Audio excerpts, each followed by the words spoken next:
Dieu vous bénisse richement.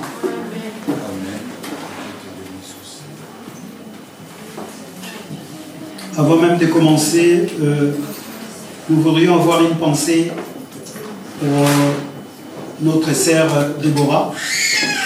Ce matin, quand on se préparait pour venir, la sœur a appelé ma femme pour lui annoncer que son frère, son grand frère qui habite à Paris, a perdu sa femme en Afrique du Sud. Donc, ce matin, peut-être si vous ne la voyez pas, elle est tellement triste, elle a perdu sa belle-sœur. Et cette femme avait des enfants là-bas. L'homme ici s'est battu pour faire venir aussi sa femme et les enfants. Maintenant, la femme est décédée. Donc, tout à l'heure, à la fin du culte, parce qu'on n'a pas vraiment assez d'éléments pour vous communiquer, mais essayons d'avoir une pensée pour elle. On va communiquer le numéro de notre sœur à la fin du culte. Si vous l'appelez, ça sera vraiment une très très bonne chose. Et si vous la mettez aussi en prière, ça sera une très très bonne chose. Amen, amen. Amen. Voilà pourquoi nous devons nous préparer tous les jours. Tous les jours, nous devons nous préparer. La Bible dit, les riches meurent, les pauvres meurent. Les vieillards meurent, les enfants aussi meurent. Donc on ne sait jamais quand est-ce là nous arrivera. À moins que Jésus revienne demain. Et la mort ne nous touchera pas. Sinon, la mort nous touchera certainement. Amen. Nous voulons continuer notre enseignement. Nous voulons continuer par rapport au texte, par rapport aussi au sujet que nous avons pris la semaine passée, le dimanche passé, devenir grand. Alors, déjà d'entrée, j'aimerais bien remercier toute l'Église. Mardi, je n'étais pas au partage, je suis rentré, mais c'était très très tard. Je ne peux pas donner des raisons. Il y a seul Dieu qui connaît. Mais quand même, j'ai été content. Et j'ai vu la manière dont ces sujets intéressent tout le monde. Alléluia. Alors, j'ai béni le Seigneur pour vos réactions. Mais sachez-le que Samuel, ce n'est qu'un homme. Je renvoie maintenant la balle à mon pasteur Clément. Parce que le pasteur Clément m'a mis tellement... Il a placé la barre très haute. Parce qu'à chaque fois, quand il parlait, il disait, le pasteur va nous amener dans cela. Moi, j'ai dit, c'est lui qui va nous amener dans cela. Amen. Alléluia. Amen. Parce qu'à chaque fois, il disait, le pasteur certainement va nous amener à cela. J'ai dit, oh, non. C'est un thème que nous pouvons même partager toute l'année. Alléluia. Alors, même toi aussi, tu peux écrire chez toi à la maison. Vous savez, ce n'est pas seulement donner au pasteur de venir, on va en arriver peut-être, de venir vous enseigner. Oui, ici, dans l'assemblée des saints, là où le Dieu Tout-Puissant nous a placés pour vous enseigner, c'est important. Mais sachez que vous aussi, quand vous recevez l'enseignement, il faut travailler à la maison. Alléluia. Il se pourrait qu'il y a quelqu'un dans la rue qui ne connaît pas le Seigneur. Tu peux également l'enseigner. Est-ce qu'on est là? Alléluia. J'aimerais bien que vous soyez attentifs, s'il vous plaît. Je suis en train de dire quelque chose que avant, beaucoup de nos prédécesseurs ont essayé d'étouffer cette parole. Ont essayé de faire croire aux hommes que nous sommes qu'il y a simplement une catégorie de personnes qui sont capables d'enseigner. Oui, il y a une catégorie de personnes que Dieu a pris, qu'il a choisi. Il les a emmenés captifs pour le perfectionnement des saints. Alléluia. Et nous arriverons là quand on va prendre qui peut enseigner. Parce qu'on peut enseigner, mais qui peut enseigner?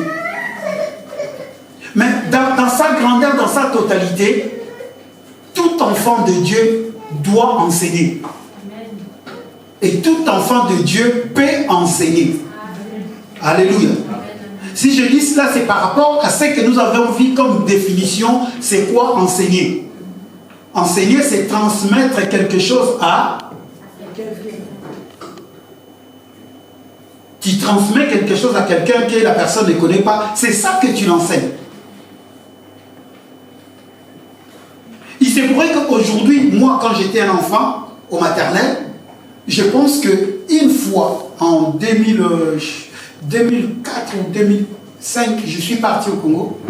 J'ai rencontré la dame qui m'avait enseigné en maternelle.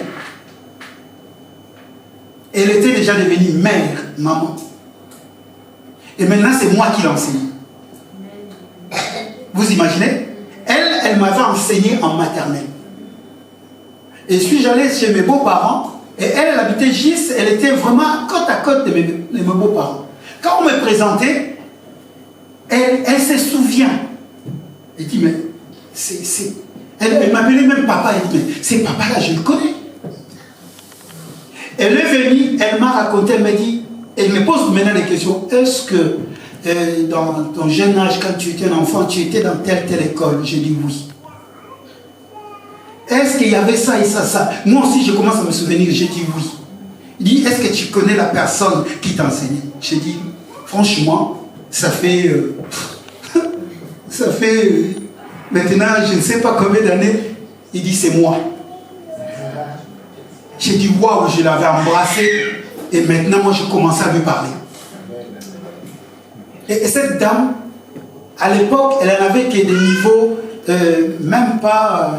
elle était peut-être au collège, parce qu'à l'époque, si vous avez déjà, chez nous, on disait, si quelqu'un est déjà au 3e ou 2e secondaire, elle peut même enseigner les enfants des maternelles. Les D4. Elle pouvait enseigner. Mais, le jour où on s'était rencontrés, moi, j'étais déjà au-dessus. Donc, moi, je pouvais également l'enseigner ce qu'elle ne connaît pas. Est-ce que nous nous comprenons? Et c'est en nous enseignant les uns les autres, c'est là où l'Église doit être forte. L'Église ne peut être forte que si toi, tu me vois faire quelque chose de mal, tu m'enseignes. Moi, je vois aussi, tu fais quelque chose de mal, je t'enseigne. Amen. Alléluia. Amen. C'est très important, capital. Je ne vais pas revenir sur cela, les définitions, tout ça. On avait pris notre texte de base sur le livre des Galates, chapitre 4. À partir du premier verset, on a lu jusqu'au 11e verset. Ce matin, je vais continuer parce que je laisserai aussi la place à mes collègues. J'ai senti que, et surtout l'évangéliste avec des questions qu'il posait, j'ai dit, mais ces hommes-là, ils ont des bagages, ils ont tellement de choses à dire. Alléluia. Moi, j'avais demandé, j'avais donné un devoir. Est-ce que quelqu'un a amené son devoir? Vous savez, nous devons grandir aussi par rapport à cela. Amen. Là, je l'avais dit comme ça, mais la prochaine fois, ça sera vraiment un devoir. Tu le fais, tu notes avec un bout de papier, tu me le ramènes, je corrige, et ensemble, on peut aussi débattre. C'est une école. Amen. Quand on dit on enseigne, c'est une école. L'enseignement primaire, l'enseignement... il n'est pas là, Adolphe. Gloire à Dieu. Je sais qu'il va bien. Amen, amen. J'avais demandé à l'église de lire le livre des Galates. Est-ce que quelqu'un lit à la maison? Si tu as lu à la maison le livre des Galates, tu peux un peu se lever tout.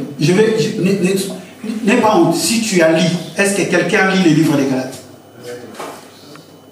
Sanata se lève le doigt à moitié comme ça.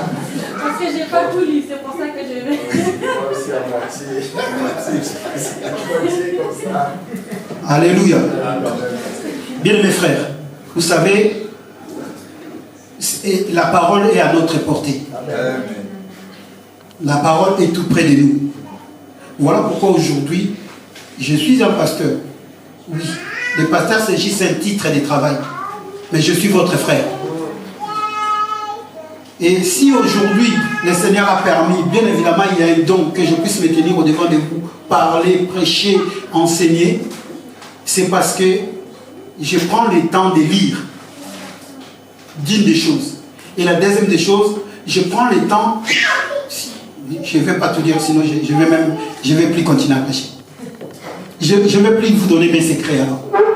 Parce que je vous ouvre déjà Juste une part de mes secrets, allez-y, lisez. Vous ne voulez pas lire à la maison. Vous attendez que le pasteur vienne. Vous attendez quel est dimanche pour lire. On ne peut pas grandir comme ça.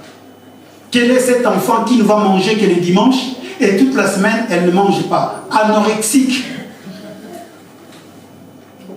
Et je ne veux pas non plus que les gens soient des boulémiques. Mais la parole de Dieu, on peut le manger comme on veut. Alléluia. Amen. Qui n'a pas mangé depuis lundi jusqu'à aujourd'hui? Ah, même si tu as jeûné, mais je pense qu'à 18h tu manges un peu. Vous savez, une fois, j'avais mon pasteur qui a fait un jeûne sec, de 5 jours. Et le 5e jour, quand il est venu, il a voulu prêcher, il est tombé. Devant la chair. Je vous dis des choses vraies. Il a jeûné pendant 5 jours à sec. Et il était faible. Et ces jours-là, il n'a pas fallu qu'il prêche en fait. Parce qu'il était très faible. Ou sinon le matin, parce qu'il avait déjà l'âge un peu. Il fallait prendre ne serait-ce qu'un petit morceau de sucre, un truc comme ça pour redonner la force. L'esprit peut être là, mais si le corps ne suit pas, frère, tu vas dire que le Seigneur m'a abandonné. Non, le Seigneur ne t'a pas abandonné, tu n'as pas mangé. À moins que ça soit une recommandation de Dieu lui-même. Alléluia. Il y a des personnes qui tiennent 7 jours à sec, 10 jours à sec. Mais même cela, bien aimé, même cela, sache-le que tu es en train de détruire quelques cellules dans ton corps. Parce qu'à un certain moment, le corps va demander. Et quand le corps va commencer à demander, quand tu vas vouloir manger plus, cela va encore... Le pasteur Clément, c'est un médecin, il est là. Alléluia. Jeûner, c'est bien. Mais manger aussi, c'est bien. Manger, c'est vital, n'est-ce pas? C'est un besoin vital. Quand on dit c'est un besoin vital, c'est pourquoi? C'est pour qu'il apporte là.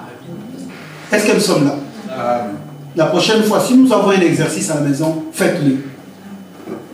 Comment nous allons grandir? Et vous nous demandez à chaque fois, non, pasteur, vous mettez rien en place. Rien. On a demandé simplement d'aller lire tranquillement, même pas une injonction. Juste, allez-y à la maison, prenez le temps de lire. Personne n'a lu.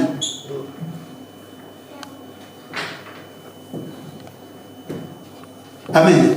Amen. Est-ce que nous sommes là? Amen. Est-ce que je suis là? Amen. Est-ce que vous m'aimez toujours? Amen. Parce que des fois, lui aussi, pasteur, lui aussi, qu'est-ce qu'il veut nous dire, qu'est-ce qu'il veut nous faire? Il dit toujours ça. Alléluia. Et nous voulons cheminer, nous voulons continuer. On avait posé une question, on s'était dit, comment devenir grand? Comment devenir Grand. Et notre premier point, c'était, il faut être enseigné. Pour devenir grand, il faut être Enseigné. Notre premier point A, c'était, on a défini, enseigné, tout ça. Donc, on ne va plus revenir. Et j'avais aussi donné un devoir d'aller chercher, enseigner en grec. Est-ce que quelqu'un a trouvé? Waouh! Église. Ah, gloire à Dieu. Quelqu'un a trouvé. Tu viens de le trouver ou tu l'avais trouvé déjà? Amen. Didas. Oh, vous êtes... Mais écrivez, prenez-les maintenant. Quelqu'un a trouvé. Or, c'était simple. C'était tellement simple, bien aimé. Didasco. Comme vous l'entendez, didasco. D-I-D-A-S-K-O. Didasco. C'est ça, en grec. Et quand on prend ces mots-là en grec, ça veut dire quoi? Ça veut dire tenir un discours aux autres en vue de les instruire. Tenir un discours aux autres en vue de les... Vous allez voir maintenant que la définition qu'on avait donnée par rapport au français, enseigner, c'est transmettre quelque chose à quelqu'un.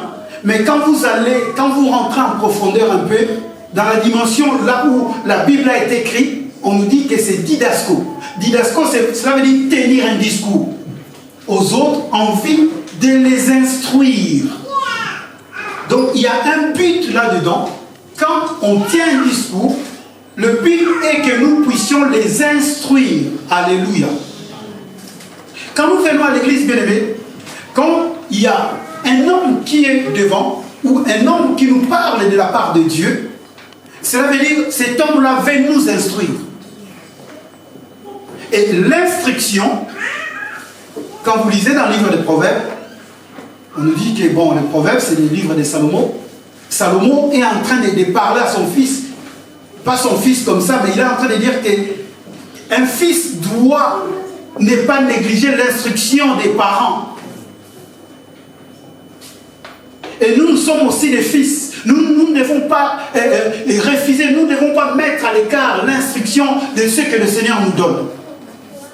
Et si vous allez loin, vous allez voir que didasco. Essayez d'aller maintenant prendre l'étymologie, essayez maintenant de pouvoir aller plus loin. Vous allez comprendre que dans didasco, il y a didactique. Alléluia. C'est là où tire le mot didactique. Or, quand on parle de didactique, cela veut dire qu'on enseigne avec des éléments, avec des preuves. On enseigne. Moi, quand j'étais à l'école, dès le bas âge, première, deuxième, chez nous, on disait première, deuxième. Ici, on dit CP, hein, des rouges, des jaunes. Je comprends vraiment pas du tout. Vous savez, l'enseignement belge et l'enseignement français, c'est deux enseignements différents. Nous, on disait première primaire, deuxième primaire, troisième primaire, jusqu'au sixième primaire. Ici, il commence à... Le pasteur Clément doit le savoir, on commence à... CP, CM1, CE1, CM1. Doucement, CP. Cours préparatoire. Voilà. Préparatoire. CPE. Voilà. Après, cours élémentaire. CP1. Cours élémentaire. CE1. Cours élémentaire 2. D'accord. Cours moyen 1. Voilà. Et cours moyen 2. Vous voyez, c'est des cours moyens, des cours. Et quand on était à l'école petit, si on veut nous enseigner la banane, le maître amène carrément la banane en classe. Ici, ça ne se fait pas. Mais nous, on a été enseignés comme ça. Il vous montre la banane. En plus, nous, c'était mot à mot. Vous lisez comme ça, la banane. Maman va au marché. Papa a acheté. C'est comme ça. Et puis, on vous prend la banane, on vous montre. Didactique. Cela veut dire qu'il y a un matériel avec lequel ça nous instruit encore beaucoup plus en fait. Et c'est ça aujourd'hui dans l'enseignement même médical. S'il n'y a pas on peut vous dire il y a les microscopes. Mais si on ne vous montre pas les microscopes, les médecins ne sauront jamais ce qu'est le microscope. Voilà pourquoi il y a des TP, des travaux pratiques. On vous parle, on vous met aussi ça. Et enseigner en grec, c'est ça en fait. Didasco. Donc, il faut qu'il y ait la pratique. Il faut qu'il y ait des éléments pour que nous puissions comprendre, pour que nous puissions nous dire que nous sommes grands. Alléluia.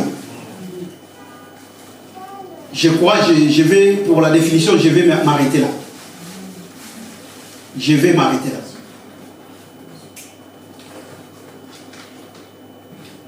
Mais je ne peux pas m'arrêter là. Parce que ça bouillonne. J'ai eu la grâce, moi, de faire les études, comme on dit ici, bac L. Moi, j'ai eu cette grâce-là. Et ça m'a beaucoup aidé dans ma vie. Ce n'était pas ça que j'ai voulu faire.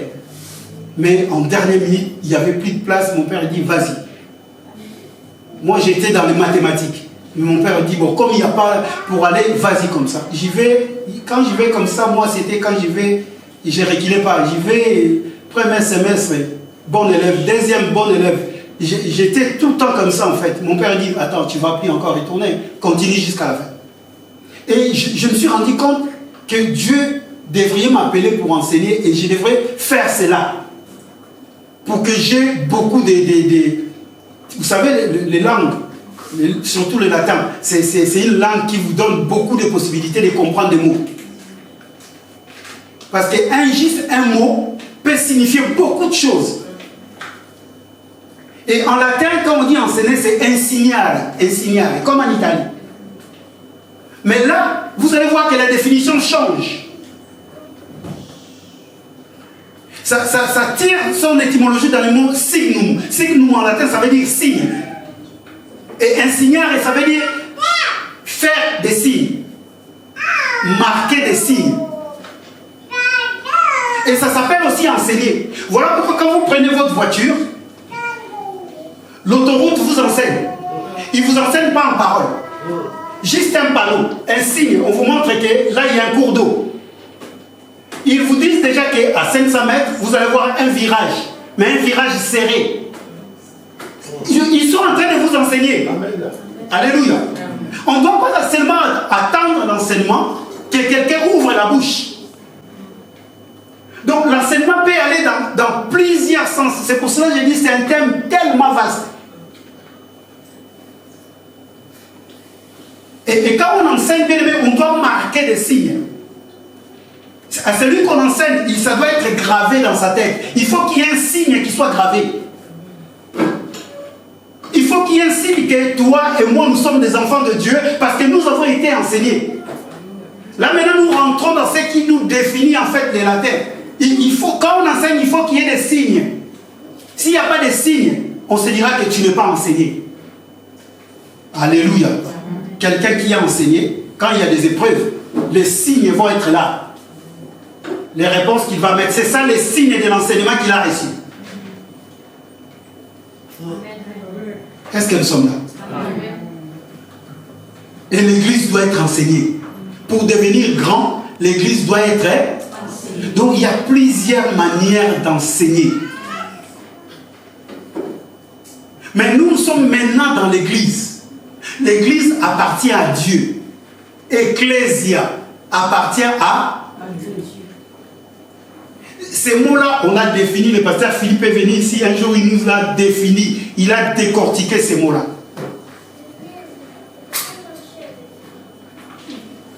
Ordés, ceux qui sont ordés, ceux qui sont mis à l'écart. Est-ce qu'il y a que les pasteurs qui sont mis à l'écart? Tout le monde est mis à l'écart, n'est-ce pas? Parce que nous avons accepté Jésus. Alléluia. Et Jésus a dit, moi je bâtirai mon église. Alors, si c'est l'église de Jésus, quels sont les enseignements qui doivent être donnés parce que c'est à Jésus? Alléluia. C'est pour ça que j'ai marqué le point B. Quel est l'enseignement qui peut grandir, qui peut faire grandir? Quel est l'enseignement qui peut faire grandir? 2 Timothée chapitre 3.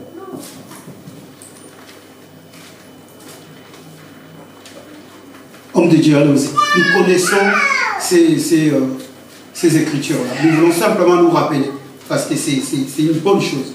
Je pense que ces écritures-là, en fait, pas toutes les personnes, mais ceux qui aiment la parole, voilà pourquoi il faut beaucoup lire. Nous connaissons ces écritures-là. Nous allons lire des versets. 2 Timothée 3, 15 jusqu'à 17.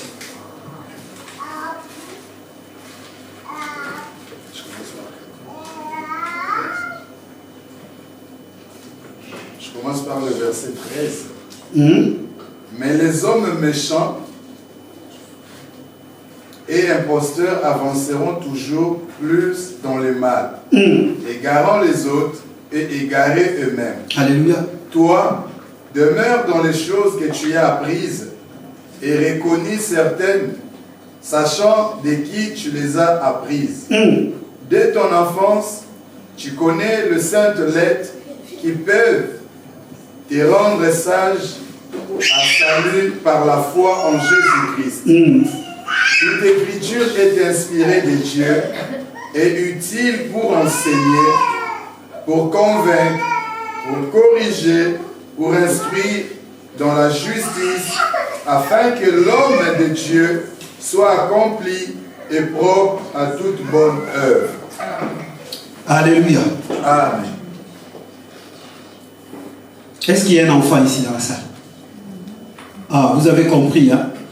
Donc il ne faut pas rester un enfant. On a beau parler, c'est un enfant.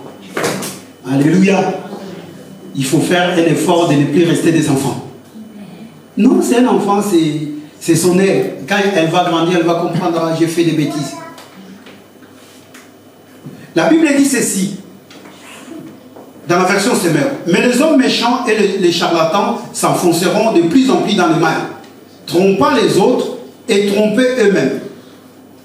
Pour toi, reste attaché à tout ce que tu as appris et reçu avec une entière conviction. Tu sais de qui tu l'as appris. Depuis ton enfance, en effet, tu connais les Saintes Écritures. Je veux que tu soulignes ces mots-là. Tu connais les Saintes Écritures.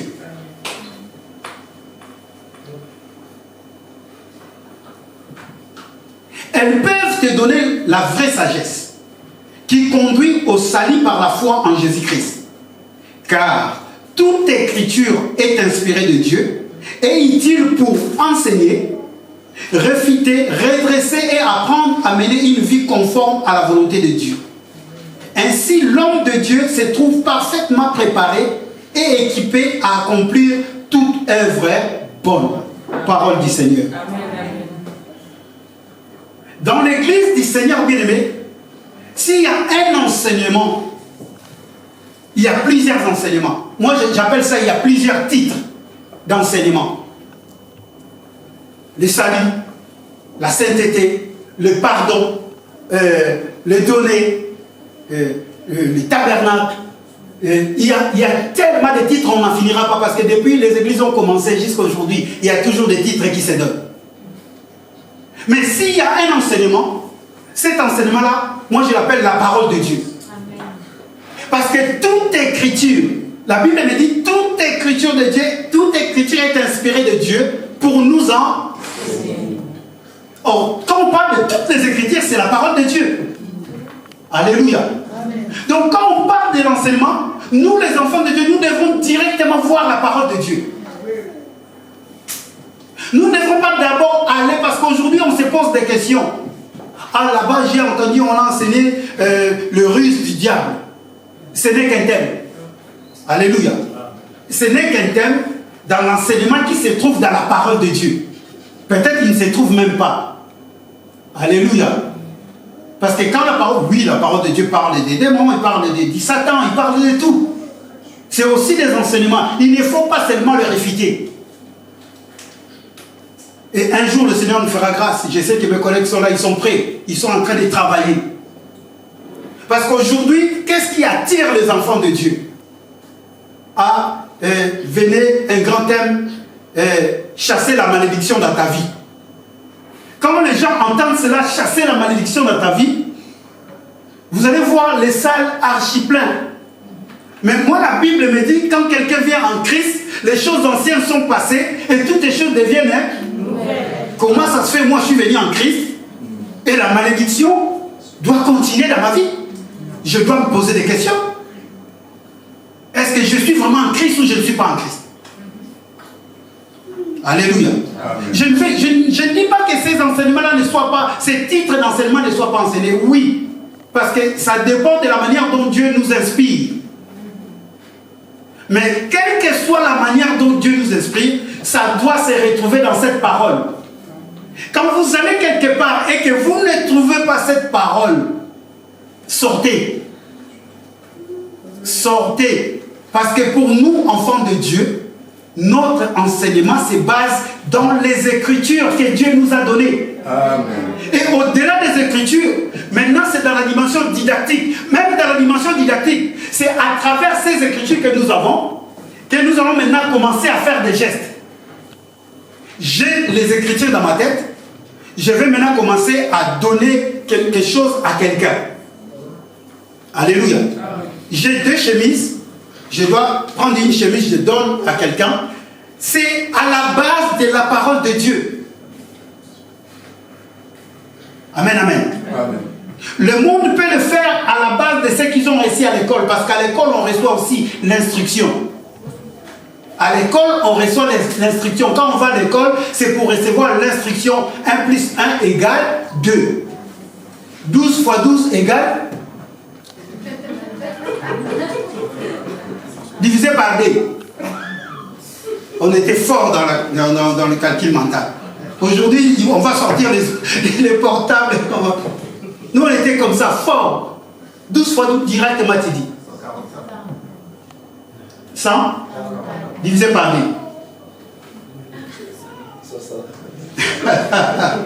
Alléluia. Donc, qu'est-ce que je vais dire pour ce matin? C'est la parole de Dieu qui nous enseigne. Si aujourd'hui, on va déterminer les enseignements, parce qu'aujourd'hui, c'est devenu comme une concurrence dans les assemblées. En plus, il y a l'Internet aujourd'hui. Quelqu'un à la maison, il prend son téléphone, il dit, ah, c'est lui-là, qu'est-ce qu'il est en train de parler? Tu n'as pas vu l'autre là? La malédiction des quatrième génération, il faut les... Comment briser la malédiction? Comment? Ok. Bon, si tu sens encore toi-même, tu es encore maudit, vas-y. Mais moi, je ne suis pas maudit. Amen. Donc, je n'irai pas. Alléluia. Je peux écouter. Mais quand j'écoute, je dirais, ah. Bon. Des fois, c'est même la Bible, là, il prend les versets dans la Bible. Mais c'est la manière de transmettre. Des fois, ils ne sont pas faux, ils prennent. C'est pour cela même Paul est en train de dire, il faut que vous fassiez gaffe aux faux docteurs, aux faux enseignants. Ils viennent, ils vont distiller cela subtilement. Ils vont prendre la parole, comme aime dire le pasteur Clément, ils vont les distiller. Ils enlèvent juste un mot. Toi, tu vois quelle est la parole, mais ils enlèvent un mot. Des fois, par la manière de transmettre, c'est ça qui fait la différence, en fait. Alléluia. Amen. J'ai dit ça, alléluia. Amen. Nous allons prendre le livre d'1 Corinthiens chapitre 10. Comment faire pour grandir?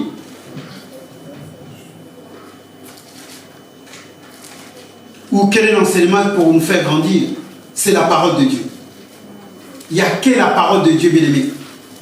C'est la parole de Dieu qui nous aide à grandir dans la foi en Jésus. C'est cette parole, bien-aimé, comme dit Paul, cette parole que tu as reçue, cette parole que tu as reçue dès ta jeunesse, dès ton enfance. Attache-toi à cette parole.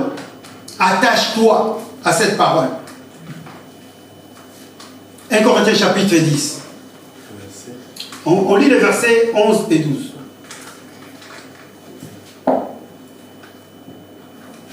Ces choses leur sont arrivées pour servir d'exemple, et elles ont été écrites pour notre instruction, à nous qui sommes parvenus à la fin du siècle. Alléluia. Ainsi donc, que celui qui croit être debout prenne garde de tomber. Alléluia. Ces choses ont été inscrites pour qui? Pour nous servir de quoi? Oh, vous avez vos Bibles, non? Pour nous servir de quoi? Et ces choses, c'est quoi? C'est cette parole. Donc, quand quelque chose sert pour nous servir d'exemple, cela veut dire qu'elle est en train de nous enseigner. Ah, fais attention, Samuel. Hier, il y avait Maman Bibi qui est tombée là, il y a un trou. On le marque, c'est un panneau, attention au trou. Parce que les hommes ont tombé là-dedans. Et ça a été écrit pour nous servir d'exemple, afin que nous, quand nous venons, nous lisons, nous disons, non, non, là-bas, il y a un trou, je n'y vais pas. Si tu t'entêtes, tu vas tomber. Alléluia. Amen. Et des fois, nous cherchons des enseignements pour... Non, il y a des petites choses. On doit commencer parce qu'on a dit, l'enseignement, c'est progressif. L'enseignement, ce n'est pas que tu viens aujourd'hui, tu nais aujourd'hui, demain, directement, tu es docteur. Non, il y a même des personnes qui font le doctorat, ils ont bac plus 8. Il y en a d'autres qui font bac plus 10. Ça dépend de quelle, je ne sais pas, filière tu es, ça dépend de quelle spécialisation tu veux faire. Vous imaginez, tu as le bac, tu vas encore aller à l'école pendant 10 ans. Les autres sont là en train déjà de travailler, gagner des sous, toi tu continues à aller bosser à l'école. Ça nous sert d'exemple. Pasteur, est-ce qu'on peut lire Romains chapitre 15, versets 1 à 4? Écrivez cela, bien-aimé. Romains 15, 1 à 4. Verset 1 à 4. Oui. Et lisons ce qui suit, si vous y êtes. Nous qui sommes forts, nous devons supporter les faibles. Alléluia. De ceux qui ne le sont pas. Nous devons supporter les faiblesses de ceux qui ne le sont pas. Et ne pas nous complaire en nous-mêmes. Oh, Jésus. Que chacun de nous complaise au prochain pour ce qui est bien en vue de l'édification. Ok. Car Christ ne s'est point compris en lui-même. Alléluia. Mais selon qu'il est écrit, les outrages de ceux qui t'insultent sont tombés sur moi. Alléluia. Or, tout ce qui a été écrit d'avance l'a été pour notre instruction, afin que par la patience et par la consolation que donnent les Écritures, nous possédions l'espérance. Alléluia. Est-ce qu'on peut acclamer le Seigneur? Est-ce qu'on peut acclamer?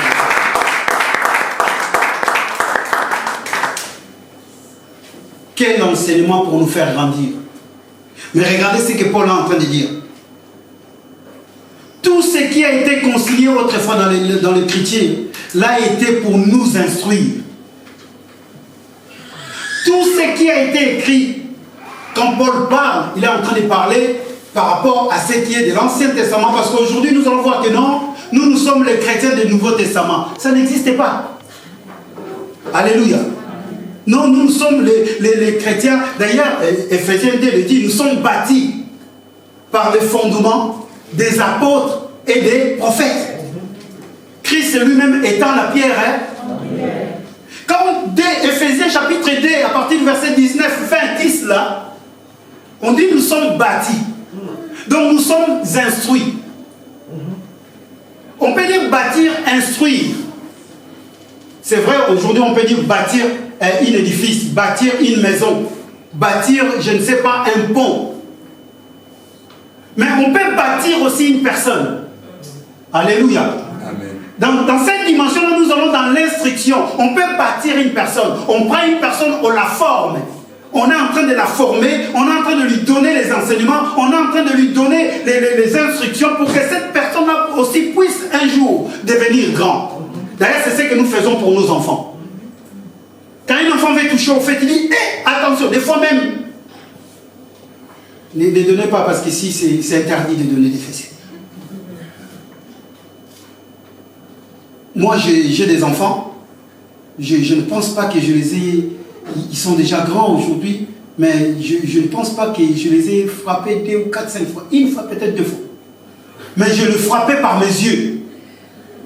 Quand je regarde l'enfant comme ça, il sait déjà que non, ça ne va pas. Il sait que rien que le regard, ça me fait peur comme ça. Et si je prends maintenant, des fois je fais comme ça, et l'enfant là, il est crispé, il va aller dans un coin, je sais que je ne vais pas frapper. Alléluia. C'est une manière d'instruire un enfant. Que ce que tu es en train de faire, ce n'est pas... Et quand nous venons à l'église bien-aimée, toute l'écriture, tout ce qui a été mentionné, tout ce qui a été écrit, je dis tout, ce qui a été écrit dans la Bible, c'est pour notre instruction. Alors ne venez pas me dire ou quelqu'un ne vous dise pas que cette parole-là dans la Bible, c'est pour une exhortation, l'autre c'est pour un enseignement et l'autre pour une prédication. Non, toute parole. Alléluia. Maintenant, c'est la personne qui nous communique. Il peut communiquer la parole par une exhortation. Est-ce que nous comprenons? Amen. Je peux communiquer la parole par une prédication. Tout comme je peux communiquer la parole par un enseignement. Alléluia. Amen. Mais tous ces packages-là, c'est pour nous enseigner. Est-ce que quelqu'un est là? Amen. Tout cela, c'est pour nous enseigner. Aujourd'hui, il y a des personnes... Bon, c'est J, moi j'appelle ça, J, c'est des titres. Lui là, c'est un pasteur enseignant. Lui là, c'est un pasteur simple. Oh. D'où on a trouvé ça? Non, lui, c'est un pasteur enseignant. Lui, il est vraiment, c'est un enseignant. Lui là, ce n'est qu'un pasteur. Où vous avez trouvé ça? Et quand il vous parle que Dieu est bon, il ne vous enseigne pas? Parce que nous attendons simplement qu'on nous dise que bon, voilà, quel titre je peux prendre qui fait peur? Aidez-moi, parce que les titres viennent, mais ici. On ne sait pas. Les révélations.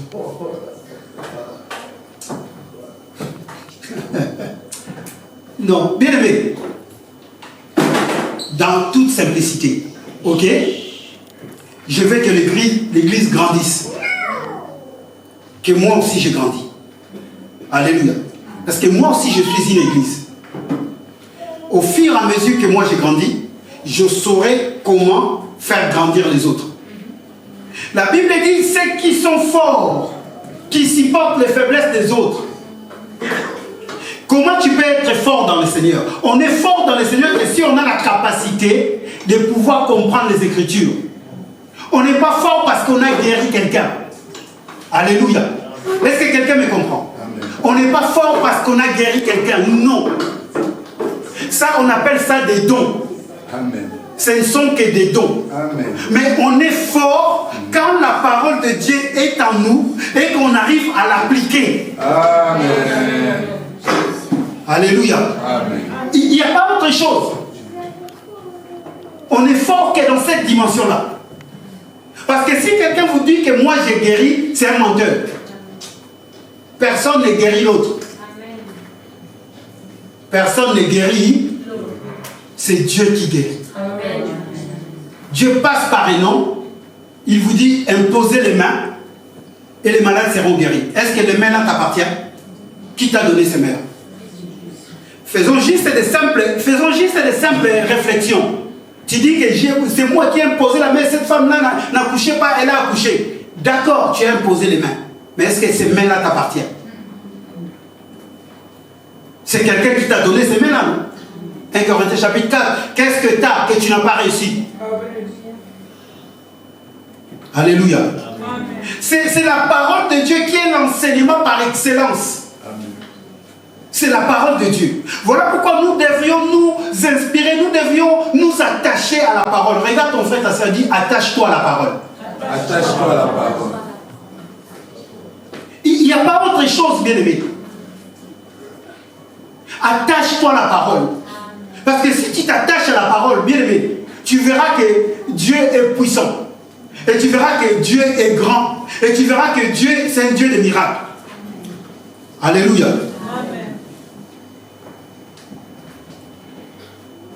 J'avais dit l'autre fois, quand on parle de l'enseignement, il y a certainement un rapport entre le maître et l'élève. Alléluia. Est-ce que quelqu'un est là? Je l'avais dit l'autre fois. Quand on parle de l'enseignement, cela veut dire qu'il y a un maître et il y a je ne sais pas, un enseignant, il y a des élèves. C'est obligé. C'est une obligation. Amen, amen. Donc il y a quelqu'un qui est pas au-dessus par rapport à la grandeur de la taille, mais il y a quelqu'un qui connaît et qui transmet ce que les autres ne connaissent pas.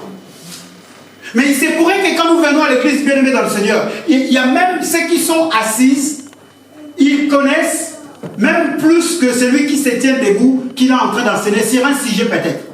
Est-ce que vous le savez? Voilà pourquoi personne ne peut se glorifier en disant « Moi, je suis plus grand que l'autre ». Non. C'est juste une progression. C'est juste les étapes. C'est juste la grâce de Dieu. Dieu fait grâce. Voilà pourquoi quand on dit l'église est bâtie par les enseignements, c'est maintenant des personnes qui nous enseignent, quand on viendra, qui peut enseigner, doivent être capables d'être au-dessus. Ça, c'est une obligation. Parce que si la personne qui vient nous enseigner, il ne sait même pas 5 plus 5 égale à 10, c'est un souci. Alléluia. C'est un souci. Et la personne qu'on enseigne, si 10 ans, 2 ans, 3 ans, 4 ans, 10 ans, l'enfant il est toujours au CP, c'est un problème. C'est un. Donc on doit grandir. Et on grandit par rapport à la parole de Dieu. Alléluia. Amen. À la maison. Parce que la parole de Dieu, bien aimé, ce n'est pas seulement quand le pasteur parle. Parce que la parole de Dieu, c'est le meilleur enseignant. La parole de Dieu nous enseigne tous. Et c'est lui qui vient prêcher, c'est lui qui vient enseigner, c'est lui qu'on enseigne. C'est la parole de Dieu qui nous enseigne tous. Alléluia. Je disais Alléluia. L'enseignement nous permet, bien aimé, de nous positionner et de ne plus avoir d'excuses par rapport à notre progression dans la foi. C'est la parole de Dieu qui nous permet de ne plus avoir d'excuses. Romains chapitre 1. Je donne aujourd'hui un peu beaucoup de versets.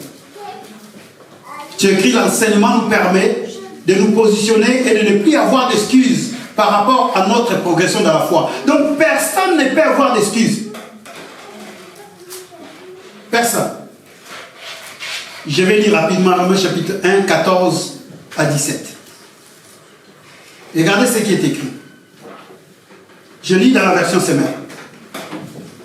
Je me dois à tous les hommes, civilisés ou non, instruits ou ignorants. Voilà pourquoi je désire aussi vous annoncer l'évangile.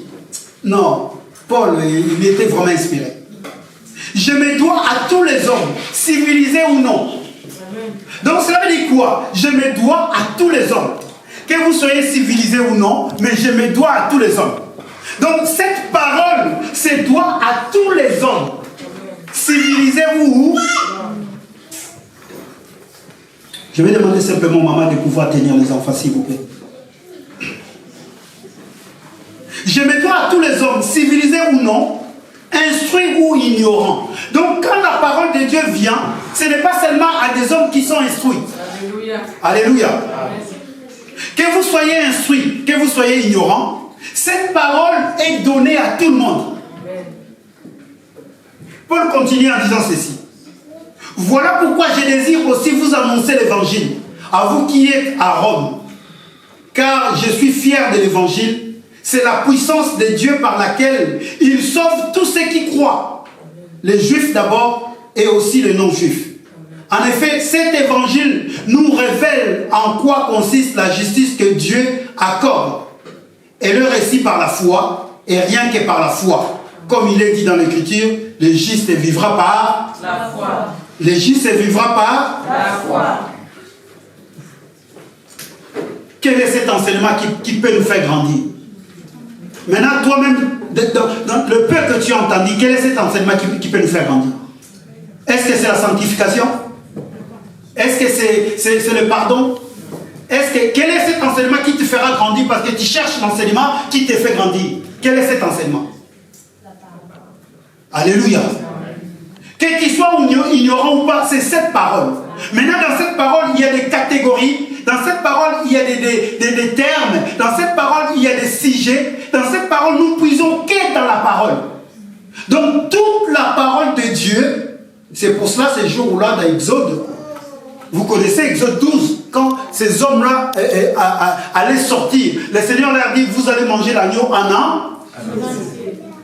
Manger l'agneau en an. Tous les excréments, mais en entier, tout. Comme disent les enfants Berck. Il n'y en a pas un enseignement ou un titre d'enseignement qui est plus grand que l'autre. En entier. La parole de Dieu doit se consommer en entier. Oh non, moi ça c'est des choses des bébés. Mais quand on te donne, parce que des fois on te considère dans cette dimension-là un bébé. Parce que si on veut te donner les os à croquer, tu fouilles l'église.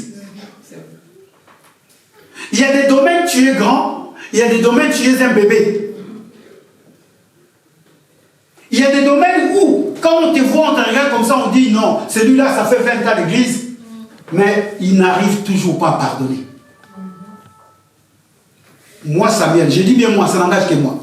Moi je jauge un enfant de Dieu, ou un serviteur, ou un prédicateur, ou un pasteur. Moi, je dis moi Samuel, pas la Bible, hein, moi. Je le jauge à partir de l'humilité. Amen. Alléluia. Moi, quand je regarde un enfant de Dieu, je regarde d'abord l'humilité. Ça, c'est moi. Toi, tu peux regarder peut-être la manière dont il s'habille, la manière dont peut-être il prêche. Moi, quelqu'un peut faire sortir des oracles ici. Mais quand je commence à la regarder, je regarde d'abord l'humilité. Amen. Parce que l'enseignant supérieur, la première des choses qu'il a faites, c'était l'humilité. Il a laissé son trône. Il a abandonné les honneurs qu'il avait. Voilà pourquoi moi je le dis, un enfant de Dieu, un prédicateur, un pasteur, tous les titres que vous pouvez donner. Un homme qui n'a pas d'humilité, moi je ne trouve pas sa place. Amen. Alléluia. Amen. Parce que cette parole, quand on a lu dans 2 Timothée chapitre 3, il dit cette parole vient pour nous instruire, pour nous corriger. Un enfant de Dieu doit être déjà une personne qui est corrigée. La meilleure des enseignements, c'est d'abord, je dirais, cette parole qui nous corrige. Alléluia. Amen. Et l'évangéliste nous a parlé de l'orgueil un jour ici, de l'orgueil. Et Dieu résiste aux orgueillés. Donc cela veut dire que Dieu aime les humbles. Alléluia. Tu imagines, tu es pasteur, tu es je ne sais pas qui, docteur, mais orgueilleux, sans le savoir. Parce qu'il y a beaucoup de personnes qui sont orgueilleuses sans le savoir. La connaissance enfle. Amen. Alléluia. La connaissance enfle. Amen. Et cette connaissance, bien aimée, doit être accompagnée avec la sagesse. Et cette sagesse doit t'amener à l'application de la parole, de la connaissance que tu as. Amen. Est-ce que quelqu'un peut écrire ces trois étapes-là? La connaissance, la sagesse et l'application de la parole.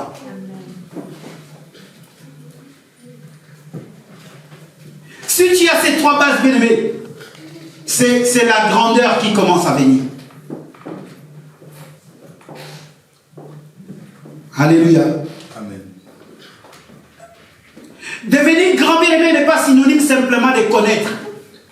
Quand on parle de devenir grand, aujourd'hui, dans nos assemblées, nous voulons, bon, c'est vrai, le prosélytisme, enseigner les personnes qui parlent comme nous, qui enseignent comme nous, ouais, ça c'est mon enfant, vous ne voyez pas, il parle comme moi. Bonne chose, je ne dis pas c'est un péché. Mais, chacun de nous a une particularité. Parce que la parole de Dieu, bien aimé, ce n'est pas seulement la lettre, mais c'est la puissance. C'est la puissance. La parole de Dieu, bien aimé, c'est la capacité qu'un homme a la connaissance. Quand on a la connaissance, et cette connaissance doit absolument nous amener à la sagesse. Oh non, cet homme-là, il n'a pas été à l'école, mais il est sage. Mais il est sage comment? Il est sage parce qu'il a été instruit. Même s'il n'est pas passé par le banc de l'école, mais par peut-être ses ancêtres, peut-être ses parents lui ont montré les arbres, comment donner si quelqu'un est malade. Peut-être qu'il a reçu une bonne éducation. C'est une instruction qu'il a reçue. La sagesse ne peut pas venir sans la connaissance. Alléluia. Voilà pourquoi on nous demande, bien aimé, dans la maison, quand nous sommes chez nous, de pouvoir faire un effort de connaître les Écritures. Amen. Tu attends seulement les pasteurs le dimanche, les lundis, les mardis, les mercredis, les jeudis, les vendredis, les samedis. Tu fais quoi avec la parole? Parce que c'est la parole qui nous fait grandir. Est-ce que tu as au moins ne serait-ce qu'une heure, tu as ne serait-ce que 2 heures, tu as ne serait-ce que 5 minutes pour lire un verset? Église, devenir grand, c'est d'abord connaître. Amen. Alléluia. Amen. Et quand tu connais, tu vas maintenant passer dans cette étape qu'on appelle la sagesse. La sagesse, ce n'est que la compréhension de la parole. Quelqu'un qui est instruit et quelqu'un qui est sage, la différence elle est où? La différence elle est, la personne elle a une connaissance, mais elle comprend cette connaissance. Et elle a la maîtrise de soi. Est-ce que nous nous comprenons? C'est ça la sagesse. Elle a la connaissance. Par rapport à la connaissance qu'elle a, elle a la maîtrise, elle a la compréhension. Voilà pourquoi la parole de Dieu, bien aimé, ne se limite pas simplement à connaître, mais à comprendre également. Et quand on comprend la parole de Dieu, c'est à ce moment-là, bien aimé, qu'on va facilement l'appliquer. Parce que quand on ne comprend pas la parole, ça va être difficile pour l'appliquer. Alléluia. Et Dieu a pris des hommes, il les a amenés captifs pour nous faire comprendre la parole. Donc les enseignants que nous sommes là pour faire comprendre la parole. Mais la parole ne nous appartient pas. Alléluia. Amen. Et de toi-même, il y a aussi l'élément capital. Que Dieu te bénisse, mon frère. L'autre fois, on a parlé de celui qui fait croître le Saint-Esprit. 1 Corinthiens chapitre 3, il y a une discussion. Moi, je suis de Paul, moi, je suis de Céphas, moi, je suis... Mais Paul regarde, il dit, non, mais attendez, il y a un qui plante, il y a l'autre qui arrose, il y a Dieu qui fait. Bon, si quelqu'un n'avait pas planté, Dieu fera croître comment? Alléluia. Dans sa souveraineté, il a tout fait. Mais maintenant, il nous a invités à l'édifice. Il nous a rentrés dans son édifice, comme dit le livre d'Éphésiens chapitre 2. Donc, nous sommes là, bien-aimés. Nous avons une part de responsabilité. La responsabilité, ce n'est pas simplement à celui qui enseigne. Mais une grande responsabilité se trouve à celui qu'on enseigne. Amen. Alléluia. Amen. Qu'est-ce que tu fais avec la parole que tu reçois? Bon, depuis que tu es chrétien, ça fait 20 ans. Est-ce que ne serait-ce pas quelque part, il y avait un bon enseignant? Est-ce que partout, il n'y avait que des mauvais enseignants? Là, je commence, je ne m'énerve pas. Alléluia. Je veux que l'Église grandisse. Quand on parle de l'Église grandir, je ne parle pas de la hiérarchie. Oh, moi, ça fait 10 ans que je viens à l'église, même pas on me laisse prêcher. Non, je veux que tu commences maintenant à connaître la parole, à comprendre la parole et à appliquer la parole. Amen. Alléluia. Amen. Bon, tu es malade, tu vas voir un médecin. Le médecin te prescrit une ordonnance. Tu achètes les médicaments et tu ne le bois pas. Comment tu vas guérir? Est-ce que tu vas guérir? Mais tu vas dire, venez à la maison, moi j'ai des Doliprane, j'ai des paracétamol, j'ai des chloclone. J'aime bien l'évangile Scali, parce que lui, c'est médecin, il connaît beaucoup de choses. Il fait l'automédication. Et moi je lui dis, non, tu n'as pas la connaissance. À chaque fois on se bat. Moi non, je vais prendre seulement ça parce que j'ai ça. J'ai dit, non, il faut aller voir des personnes qui connaissent. Parce que moi j'ai appris comme ça, l'automédication, ce n'est pas... Mais même si tu achètes cela, si tu ne le prends pas, est-ce que tu vas te guérir? Et c'est pareil aujourd'hui. Bien aimé, on a des fois la connaissance, mais il nous manque la compréhension. Je sais que je dois pardonner quelqu'un, mais quand les problèmes arrivent, c'est la compréhension qui me manque. Non, même si c'est moi qu'on m'a fait mal, mais je dois comprendre que l'autre il est faible. Amen. Alléluia. Amen. Et à cela, si je comprends, c'est à ce moment-là que j'applique maintenant la parole. Et c'est ça devenir grand. Donc quand on devient grand, en même temps on est grand, on est petit. Alléluia. Amen. Là maintenant, je viens te dire quelque chose que tu ne vas pas accepter. On est grand, en même temps on est petit. Je donne un exemple, je vais finir par là. Moi je suis à la maison, je suis le père de la maison. Je suis grand, n'est-ce pas? C'est moi qui vais aller travailler. Mais mon fils, qui a 10 ans, est-ce qu'il va travailler? C'est un petit, non? C'est moi qui vais aller travailler à sa place pour que lui puisse... Est-ce que je suis toujours grand? Je suis son petit. Je suis son petit des courses. Est-ce que nous nous comprenons? Non, je ne sais pas, je suis en train d'illustrer quelque chose. Pour Isaac, je suis un petit. Parce que lui, il est tranquille, c'est moi qui vais aller travailler pour lui, c'est moi qui ramène l'argent, c'est moi qui vais aller lui acheter un pantalon. Je suis un petit, je suis un esclave pour lui. Est-ce que nous sommes là? Et si on arrive dans cette dimension-là, c'est là où on va se rendre compte que je suis vraiment grand. Donc je rends service à quelqu'un. Celui qui est grand, c'est celui qui est capable de rendre service à quelqu'un. Alléluia. Oh, qu'est-ce qui se passe? Il y a un enfant? Ah, vous avez vu, toute votre attention est tournée vers l'enfant. Bien aimé, quand on est encore un enfant, on risque de causer du tort à des personnes qui sont à notre entourage. Et de causer même du tort à nous-mêmes, parce qu'on est enfant.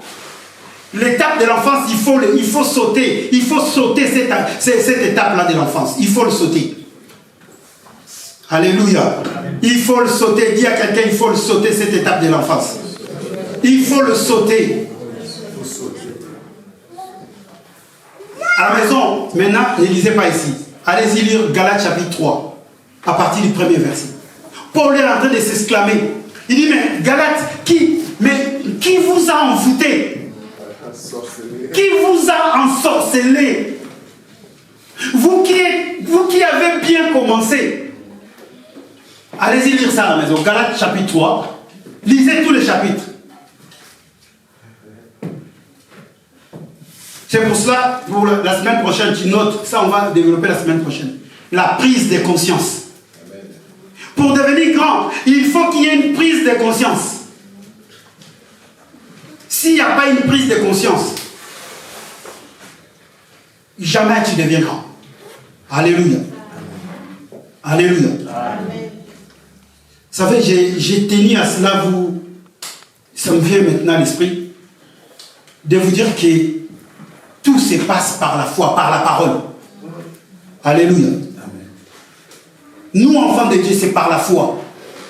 Quand vous allez dans le livre d'Hébreux chapitre 11, vous allez voir par la foi Abraham, par la foi Enoch, par la foi Moïse, par la foi David, par la foi. Il commence toujours par la foi.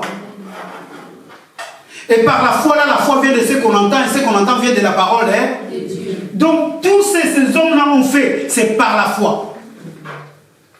Ce n'est pas parce qu'ils avaient la foi, non. Ils l'ont fait par la foi. Dieu nous permettra de pouvoir extrapoler à cela. Par la foi. Est-ce que tu vis par la foi? Alléluia. J'étais allé à Lille. Et il y avait un homme qui était là. C'est un beau-frère. Je vous donne ce petit témoignage pour vous dire que la parole de Dieu est puissante. Amen. Alléluia. Amen. Et cet homme, il n'aimait pas le Seigneur. Mais sa femme priait beaucoup. Et un jour, pendant la période de Covid, cet homme a fait un AVC. Il est père de 4 enfants. Ses enfants sont déjà âgés. Et quand il a fait un AVC, vous savez, pendant la période de Covid, si on vous amène déjà avec l'AVC, c'est fini. C'est fini. Et sa femme a reçu une recommandation du Seigneur. J'ai dit par la foi. Est-ce que quelqu'un peut dire par la foi? Par la foi. J'ai été étonné. Cet homme-là viendra un jour, il m'a dit, pasteur, un jour je viendrai à Nice. J'ai dit, quand tu viendras, tu vas témoigner. Dit, mais je vais déjà lui précéder. Cet homme est tombé, sa femme a reçu l'instruction du Seigneur. Le Seigneur lui dit, ne l'amène pas à l'hôpital. Il fait une crise, il tombe, paralysé, il ne parle pas. Pendant 1 mois et 15 jours, sa femme ne l'amène pas à l'hôpital. Toujours allongé à la maison. Ils viennent tous les matins, ils prient, le soir ils prient. Et il avait une fille qui le massait juste, il le massait le bras parce que le bras droit et la jambe droite était... elle ne travaillait plus. Il lui massait à la manière du possible. Mais en lui massant, il priait. Il priait tous les jours. Maintenant, lui, tellement il voyait qu'il ne pouvait pas parler parce qu'il ne parlait pas. Il se disait maintenant lui-même, il dit, ah, ma femme et mes enfants, ils attendent que je meure. Parce qu'à l'époque, si quelqu'un meurt par la Covid, vous n'allez même pas voir les corps. Vous vous souvenez, non? Quelqu'un meurt, personne ne doit aller voir. Et ils disent, peut-être ils veulent que je meure ici pour qu'ils puissent me voir, comment je vais mourir et tout ça. Dans sa tête, il était en train de cogiter. Mais il n'arrivait pas à parler parce qu'il n'avait pas la parole. 1 mois et demi. 1 mois et demi. Et le Seigneur maintenant parlait à cette femme, il dit, maintenant tu peux l'amener à l'hôpital. On était toujours dans la période de Covid en fait. Il apprend maintenant, il l'amène à l'hôpital. Quand il arrive à l'hôpital, il dit, mais ça fait, il dit, monsieur, ça fait 1 mois et demi. Le médecin n'en croyait pas, il dit, mais attendez, 1 mois et demi. Comment ça se fait, il n'est pas mort? Les médecins, ils sont devenus des fous. Il dit, mais 1 mois et demi, quelqu'un qui fait un AVC à la maison, vous n'êtes pas de médecin, et vous le gardez à la maison. La femme, il n'a pas parlé de Dieu, parce que quand vous parlez de Dieu devant le médecin, c'est...